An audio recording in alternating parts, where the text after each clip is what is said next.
아멘.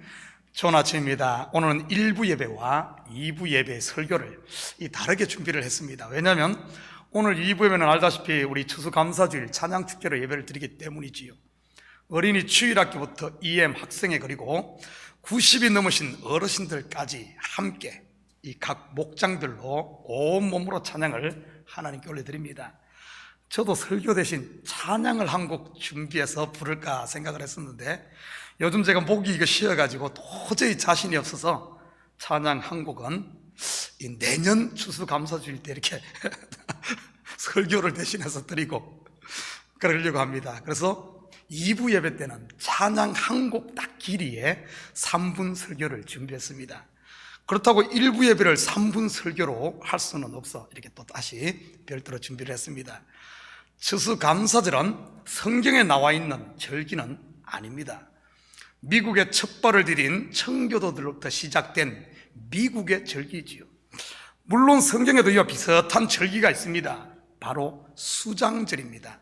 수장절은 초막절, 장막절이라고도 불리는데 성경의 3대 절기 중 하나입니다. 그렇지만 수장절과 추수감사절은 엄연히 다른 절기입니다. 물론 한 해 동안의 추수와 이 지켜주심에 대해 하나님께 감사하는 것은 비슷하지만 말이지요. 성경의 초막절이 이스라엘 백성들이 출애굽해서 광야를 지났던 그때를 기억하며 자신들을 구원해 주신 하나님께 중점을 두고 지키는 절기인 반면 미국의 추수감사절은 하나님께 감사함과 동시에 자기들의 정착을 도와준 인디언들에 대한 고마움을 표하는 하나됨의 축제입니다. 그래서 저도 2부 예배 설교는 공동체의 하나됨에 포커스를 두었습니다. 교회는 단순히 조직이 아닌 그리스도를 머리로 해서 하나로 지어져 가는 유기적인 공동체입니다. 마치 우리의 몸처럼 말이지요. 교회는 구성원 모두가 예수 그리스도로부터 난 한 형제 자매입니다. 쉽게 표현하자면 모두가 한 배에서 나왔다는 이런 말이지요. 그리고 참교회 성도들은 매 예배 때마다 한 하나님을 예배하고 하나님으로부터 받은 한솥밥을 먹지 않습니까? 목사님, 주방에 우리 전기밥솥 4개인데요 뭐 또 이렇게 받은 분은 없겠지요. 그 밥솥이 아닌 말씀 곧 설교의 밥솥 말이지요. 이 시간 하나님께서 저의 입술을 이 밥솥으로 쓰고 계신다는 말입니다. 지난주 설교에서 제가 언급했듯이 말씀은 양식 곧 밥이라고 했습니다. 한 이 솥밥 먹는 사람들을 가족이라고 하듯이 같은 말씀의 양식을 먹는 저와 여러분도 그리스도 안에서 한 가족인 것이지. 이 시간도 눈과 입과 귀를 활짝 여시고 온몸으로 생명 양식을 드시기를 축복합니다. 밥은 잘 씹어 삼킬 때 살이 되고 피가 되고 에너지가 됩니다. 말씀의 양식도 마찬가지입니다. 마음으로 받아 아멘 하면서 삼켜야지 삼키지 않고 머리에만 쌓아두면 이 썩고 구더기가 생기고 냄새가 나게 됩니다. 마치 광야에서 주어졌던 만나처럼 말이지요. 만나가 그러지 않았습니까? 그런데 안타깝게도 이 시대 많은 분들이 말씀을 받아 입으로 씹다가 삼키는 게 아니라 그냥 도로 뱉어버리는 분들이 너무 많은 것 같습니다. 입에 달면 삼키고 쓰면 뱉는 것 말이지요. 사실 쓴 것이 약이 되는데 말입니다. 단 건 너무 많이 먹으면 당뇨가 오지 않습니까? 생명 양식도 이 말씀도 마찬가지인 것 같습니다. 너무 내 마음에 맞는 것만 삼키다 보면 결국에는 문제가 되죠. 쓴 것도 먹을 수 있기를 축복합니다. 말씀을 잘 삼키고 소화시킨 사람과 그렇지 않은 사람이 어떻게 다른 줄 아십니까?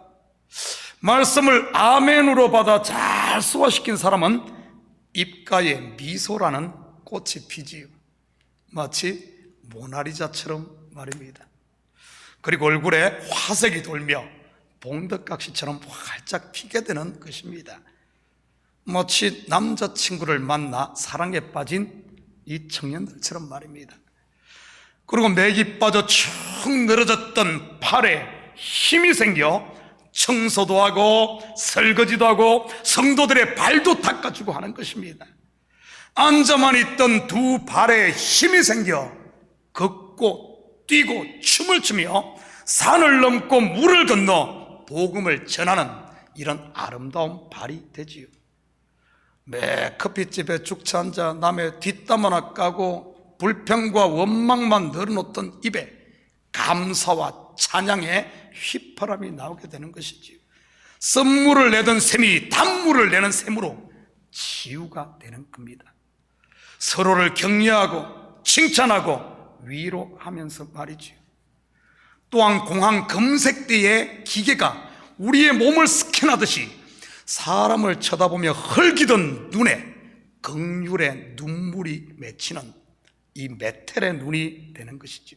여러분, 메텔 누군 줄 압니까? 메텔, 제가 어릴 적 좋아했던 만화 영화 은하철도 999에 나오는 여자 주인공 이름이 메텔입니다.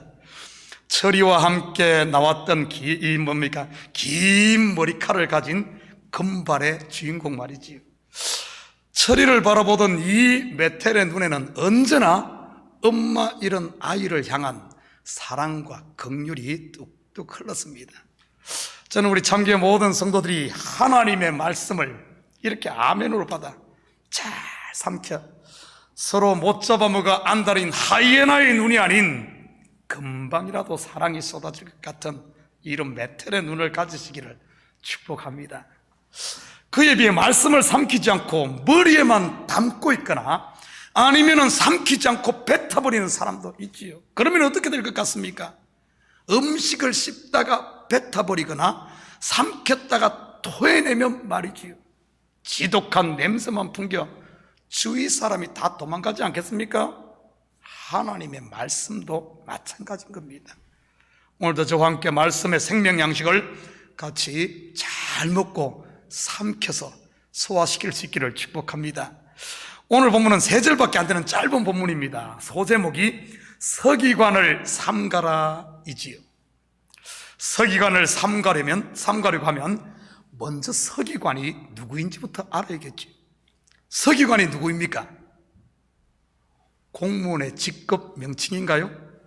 제가 구글로 서기관하고 검색하자 공무원의 직급을 부르는 호칭이 나오더군요. 공무원 호칭은 직급에 따라 다르게 부릅니다. 공무원 1급을 관리관, 2급을 이사관, 3급을 부이사관, 공무원 4급은 서기관, 5급은 사무관, 6급은 주사, 7급은 주사보, 8급은 서기, 9급은 서기보로요. 저도 옛날에 공무원 시험 4번 쳤다가 다 떨어진 경험이 있습니다. 이 공무원을 부르는 이름이더라고요. 그렇다면 공무원 4급이 서기관이니 본문의 서기관이 이런 뜻일까요? 당연히 아니겠지요. 성경의 단어를 단순히 국어사전적 의미로 이해해서는 안 된다고 했습니다. 성경의 서기관을 다른 말로 율법사라고도 하는데 이 직책은 전적으로 하나님의 말씀을 필사하고 가르치고 해석해주는 사람을 일컫는 말입니다. 그중 가장 중요한 임무 중 하나가 성경을 필사하는 일이었고요. 종이나 인쇄술이 발달하지 않았던 당시에 성경을 필사하는 일은 너무나 중요한 일이었습니다. 그래서 이 파피루스라고 하는 갈대를 잘라 만든 두루마리나 양피지라고 하는 동물 가죽에 성경을 기록했습니다. 그리고 이 필기 도구 또한 요즘같이 한번 쓰면 지워지지 않는 볼펜과 같은 화학약품이 있었던 것도 아니지요. 시간이 지나면 자연스럽게 글씨가 흐려지는 이런 먹물이었습니다. 거기다가 두루마리를 말았다가 폈다가 자꾸 하다 보면 어떻게 되겠습니까? 점점 낡아져서 시간이 지나면 글씨를 읽을 수가 없게 되지요. 그러니 성경을 일일이 손으로 다 필사해서 낡은 것을 새 것으로 계속 교체해 주어야만 했습니다. 그리고 히브리어는 점 하나 차이로 의미가 완전히 달라지는 경우가 많았기에 성경을 필사하는데 실수는 용납되지 않았습니다. 그러니 당시 서기관들은 누구나 할 수 있는 그런 직종이 아닌, 요즘 말로 하면 엘리트 중에 엘리트들이 감당하는 전문 직책이었던 것이지요. 그리고 그들은 율법을 가르치고 또한 해석해 주는 일을 했었으니 그 권위 또한 대단했던 사람들입니다. 그렇다면 이 시대에도 서기관, 곧 율법사가 있습니까? 성경을 가르치니 목사가 율법사입니까? 우리 교회에 성경 필사하신 분들이 많은데 그분들이 서기관인가요? 성경을 필사하니 말이지.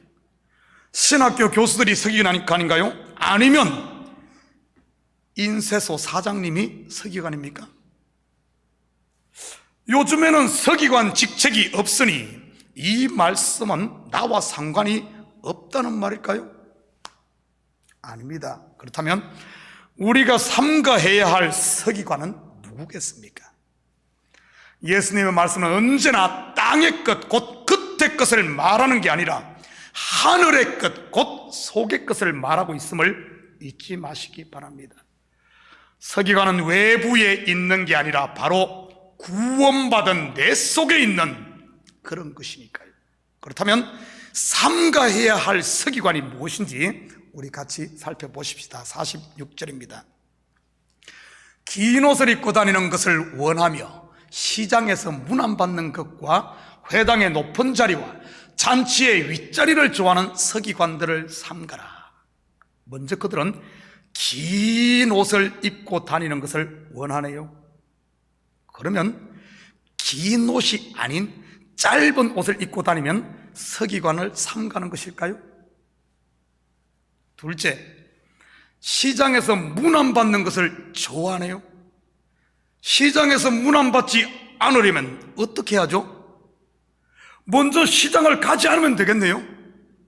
시장 가지 않고 집에서 온라인으로 전부 물건 주문하면 사람들로부터 시장에서 문안받을 일 없으니 말이지요. 그렇게 하면 서기관 삼가는 건가요? 아니면 사람들에게 문안받지 않기 위해 마스크와 모자를 쓰고 남들이 알아보지 못하게 다니는 것이 서기관을 삼가는 것일까요? 셋째, 이들은 회당의 높은 자리와 잔치의 윗자리를 좋아하네요. 그렇다면 회당의 잔치에, 회당이나 잔치에 낮은 자리에 앉는 게 서기관을 삼가는 것일까요?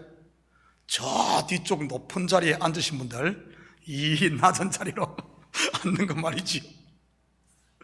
당연히 그것은 아닐 겁니다. 그렇다면 과연 서기관을 삼가는 게 무엇일까요?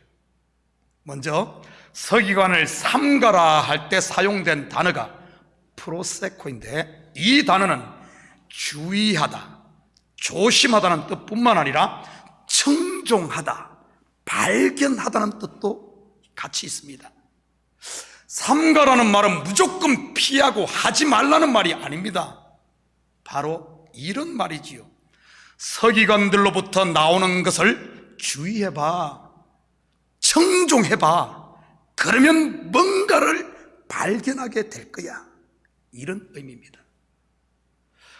그렇게 하면 여러분은 무엇을 발견할 수 있을 것 같습니까? 그 사람들 진짜 나쁜 사람이네, 절대 상종 못할 인간이네, 일까요? 여러분, 결론부터 말씀을 드리면 바로 그 서기관이 나였구나, 이것을 발견하게 된다는 말입니다. 내가 바로 이런 서기관이었구나, 내 속에 서기관이 있구나 하는 것을 깨닫게 된다는 것이지요. 성경은 그것을 구원이라고 합니다. 사무엘하 12장 13절에서 15절입니다.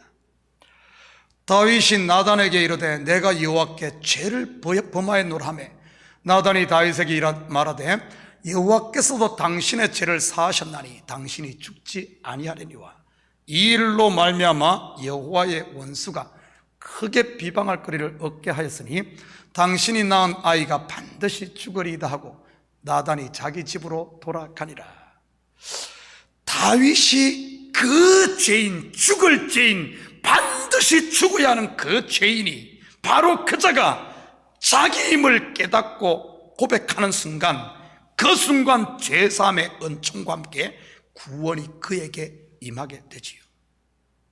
당신이 죽지 아니하리라는 약속이 주어지지 않습니까? 다윗이 자기 입으로 죽어야 한다고 판결을 내렸음에도 불구하고 말이지요. 그리고 그의 아이가 죽는다는 말은 구속사적 의미는 다윗의 죄를 대신 지고 죽을 예수를 예표하는 것이고요. 그 첫째가 죽고 밧세바를 통해 두 번째로 태어나는 아이가 누구입니까? 여디디야, 여호와께서 사랑하시는 자, 바로 솔로몬이지. 샬롬이라는 뜻의 솔로몬, 바로 평화의 왕으로 오시는 그리스도를 예표합니다. 첫째는 죽고 둘째로 사는, 곧 예수로 죽고 그리스도로 다시 사는 십자가와 부활의 복음이 이 속에 들어있는 것이지요. 이 시간 내 속에 있는 서기관을 발견함으로 부활의 감격을 맛보고 부활신앙으로 살 수 있기를 축복합니다. 먼저 서기관들이 긴 옷을 입고 다니는 것을 원한다고 하네요. 여러분, 성경에서 긴 옷은 일반적으로 제사장들이 제사를 드릴 때 입는 옷을 말합니다. 그렇다면 제사장들이 왜 긴 옷을 입었을까요? 출애굽기 28장 42절 43절입니다. 또 그들을 위하여 배로 속바지를 만들어 허리에서부터 두 넓적다리까지 이르게 하여 하체를 가리게 하라. 아론과 그의 아들들이 회막에 들어갈 때나 제단에 가까이 하여 거룩한 곳에서 섬길 때 그것들을 입어야 죄를 짊어진 채 죽지 아니하리니 그와 그의 후손이 영원히 지킬 규례니라. 긴 옷은 하체, 곧 몸을 가리는데 목적이 있었습니다. 아담과 하와가 선악과를 따먹고 범죄했을 때 일어난 일이 무엇입니까? 바로 눈이 밝아져 자기들이 벌거벗은 것이 드러났지요. 이것은 그들의 죄가 드러났다는 뜻입니다. 그러자 그들은 무화과나무 잎으로 치마를 만들어서 그 하체를, 몸을 가립니다. 그렇게 해서 제대로 가리워질까요? 마치 타조가 머리만 머릿속에 파묻고 있는 모습 아니겠습니까? 타조 없다 하면서 말이지요. 그때 하나님께서 친히 짐승을 잡아 그 가죽으로 그들에게 입혀주십니다. 온 몸을 수치가 드러나지 않게 긴 옷 말이지요. 이 바로 짐승의 가죽으로 만든 긴 옷이 제사장의 옷이요, 구속 역사로 보면 예수 그리스도의 죽음으로 우리에게 입혀주신 의의 옷, 세마포 옷인 것입니다. 이렇게 긴 옷은 나의 죄를 가리라고 하나님이 입혀주신 옷인데, 당시 서기관들은 오히려 그 옷을 자기를 드러내는 수단으로 입고 다녔던 것입니다. 혹시 내 속에 이런 긴 옷 입기를 좋아하는 서기관은 없습니까?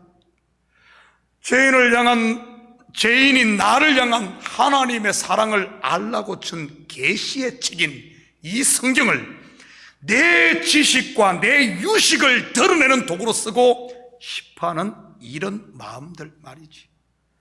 하나님이 주신 은사나 직분을 가지고 나의 능력이나 실력을 자랑하는 수단으로 쓰고 싶은 충동들 말입니다.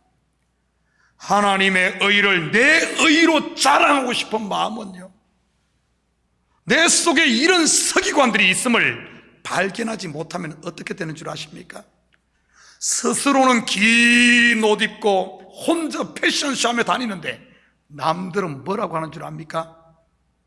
저런 덩신, 그러지. 제 딴에는 옷이라고 입었는데 실상은 속이 훤하게 들여다 보이는 무화과를 걸치고 있으니 말이지. 반대로 자기가 서기관임을 발견하게 되면요, 오늘 이 집에 구원이 이르렀으니 이 사람도 아브라함의 자손이미로다, 이렇게 되고 나의 나 된 것은 오직 하나님의 은혜로다. 이 고백이 나오는 것입니다. 사도 바울의 이 고백이 저와 여러분의 고백 되기를 축복합니다. 두 번째, 시장에서 문안받는 것을 삼가라고 하네요. 시장은 말 그대로 많은 사람이 모이는 곳입니다. 저도 가끔 마켓이나 식당 같은 곳에서 사람들로부터 인사받을 때가 있습니다. 그러면 함께 있던 사람이나 주위 사람들로부터 시선에 집중을 받지요. 그럴 때 저도 모르게 제 마음 한구석에서 내가 주인공이 된 것 같고 내가 무슨 특별한 사람인 것처럼 속에서 서기관이 고개를 이렇게 내밉니다.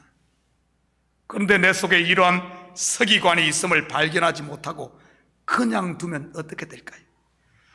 당연히 그런 문안받는 자리로만 돌려고 하지 않겠습니까?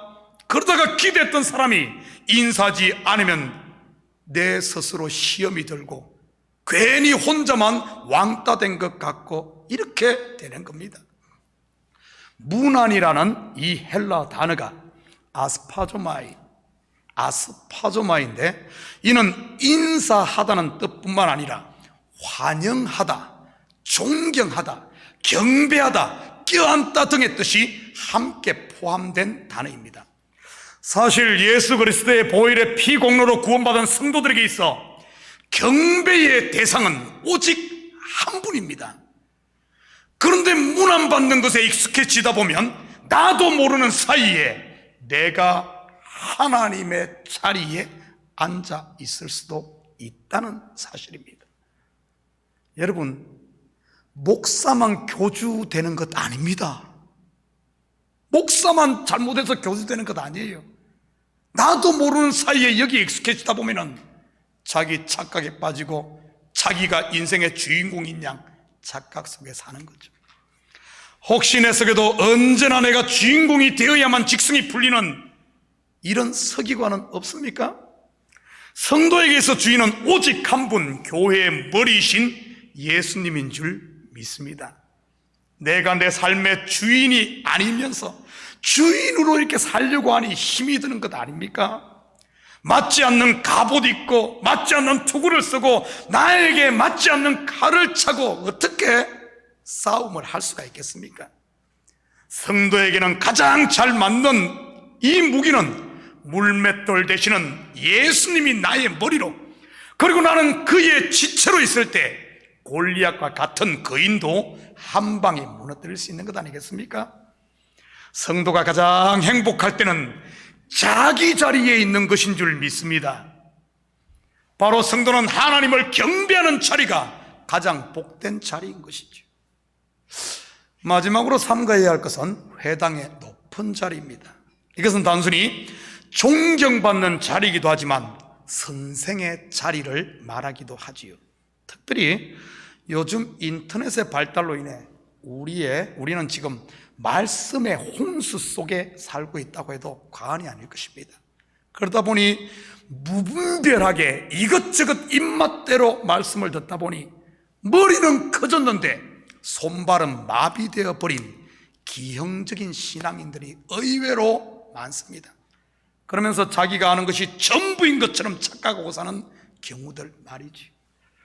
머리와 몸이 따로 노니 얼마나 이 마음이 답답하고 공허하겠습니까?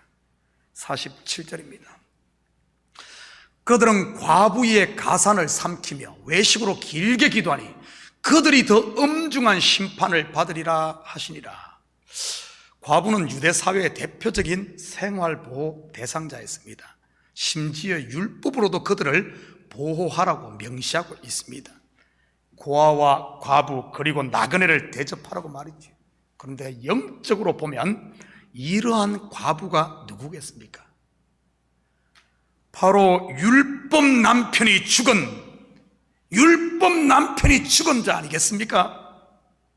왜냐하면 인생은 태어나면서부터 율법의 저주 아래에 매여 태어났으니까요. 그러다가 복음을 듣자 율법에 대해서는 죽고 은혜에 대해서 다시 살아난 것이 바로 성도지요. 저와 여러분이 알고 보면 모두 과부였던 겁니다. 저와 여러분이 나그네 꾼이었고 저와 여러분이 고아였던 것이지요. 물론 그리스도를 남편으로 영접한 성숙한 성도들은 그의 신부인 것이고요.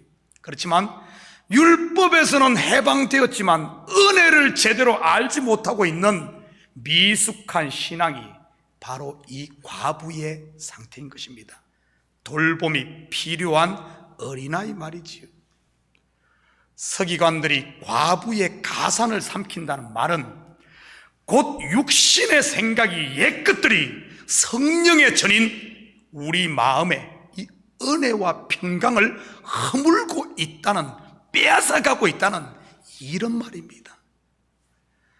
그리고 서기관들은 길게 기도한다고 하네요. 그럼 길게 기도하지 않고 짧게 기도하라는 말일까요? 아니잖아요. 길다 할 때 쓰인 단어 마크로스는 멀다는 의미도 있습니다. 바로 이들은 하나님과 멀리서 기도한다는 말이지요. 하나님과 멀리서 기도하는 것이 무엇이겠습니까? 예수 그리스도는 진리가 되었는데 여전히 율법으로 기도하는 게 뭔 게 아닙니까? 하나님의 뜻이 아닌 자기 뜻만을 구하는 기도요, 자기 속에 갇혀 율법적 기도를 못 벗어나는 그 상태 말이지요. 참된 기도는 하나님의 음성을 듣고 하나님의 뜻을 발견하는 건데, 하나님의 뜻을 발견하지 못하고 내 생각만 잔뜩 10개, 100개, 1000개, 10,000개를 갖다 퍼부어놔도, 하나님과 하나님 앞에 풀어놔도 그분의 뜻을 보지 못하고 그분의 소리를 듣지 못하고 그분 앞에 내 것을 내려놓지 못하면 이것이 바로 길게 기도하는 서기관의 기도요, 멀리서 기도하는 서기관의 기도라는 사실입니다. 결국 이러한 내 속에 있는 서기관은 엄중한 심판을 받습니다. 이 말은 하나님께서 저와 여러분을 흠도 없고 티도 없는 그리스도의 신부로 준비시키기 위해 서기관과 같은 내 속에 있는 이 옛것들 마지막 단 하나까지라도 다 허물어 버리겠다는 엄중한 심판을 받아야 우리가 완전하게 다시 나는 것 아니겠습니까? 마치 돌 하나도 돌 위에 남지 않고 완전히 무너져야 새로운 그리스도의 반석 위에 세워지는 그것을 이야기하는 것이지. 내 속의 서기관이 엄중한 심판을 받아야 영과 진리로 충만해지는 것이니까요. 사랑하는 성도 여러분, 이 한 주간도 내 속에 있는 서기관을 삼가함으로 이 옛것이 발견될 때마다 주의 있게 보십시오.